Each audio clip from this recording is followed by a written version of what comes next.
देखो इस क्वेश्चन में हमको क्या दिया हुआ है, यहाँ पर दे दिया है ए दे दिया है, ए मैट्रिक्स दे दिया है, बी दे दिया है, और यहाँ पर क्या कर रहा है हमको C equal to A B A transpose कर रहा है। तो देखो डिटर्मिनेंट निकालना है ए को और ए ट्रांसपोर्ट का, दोनों इक्वल हो जाता है। यदि हम ट्रांसपोर्ट यदि रो को कॉलम में चेंज कर दे, ऐसे आधे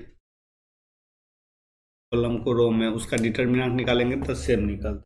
यहाँ पर देखो हमको क्वेश्चन में क्या करना है, पहले इसका ए का डिटर्मिनेंट निकाल, √2 1 -1 √2, इसका डिटर्मिनेंट क्या हो जाएगा, हम यहाँ से हो जाएगा 2 और +1 यानी 3 हो गया। फिर यहाँ पर बी का देखो, इसका डिटर्मिनेंट निकाल लो, 1 0 1 1, यहाँ हो जाएगा डिटर्मिनेंट बी इक्वल टू 1 -0 1 हो गया। दोनों का डिटर्मिनेंट निकालिए। अब सी निकालने के लिए क्या करना पड़ेगा हमको, सी का डिटर्मिनेंट निकालो।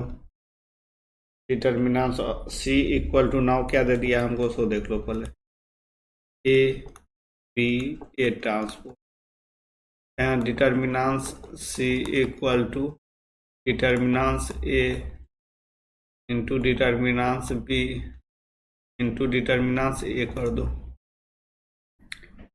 अब यहाँ पर क्या हो जाएगा, डिटर्मिनेंट सी इक्वल टू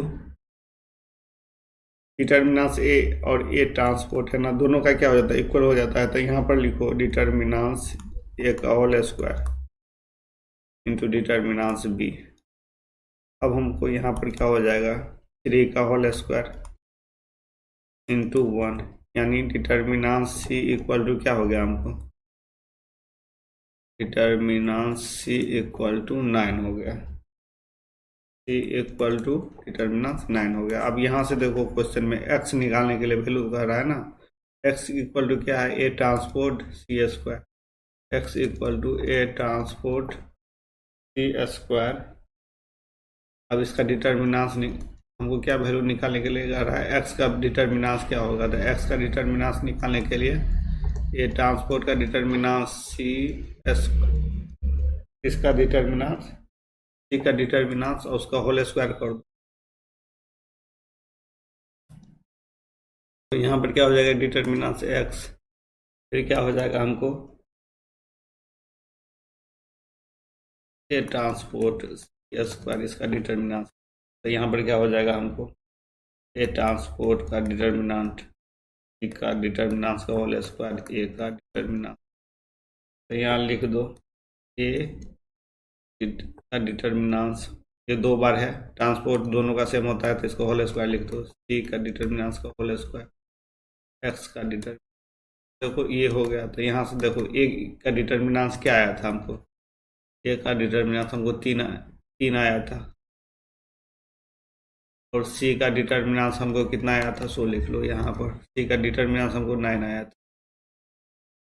9 आया था, 9 दे दो। तो यहाँ ए का डिटर्मिनेंट 3 का होल स्क्वायर, फिर सी का डिटर्मिनेंट 9 आया था, 9 का होल स्क्वायर, यहाँ पर हो गया 9 इंटू 81, यहाँ से हो गया 9 8 72, 700, एक्स का डिटर्मिनेंट कितना गया, 729,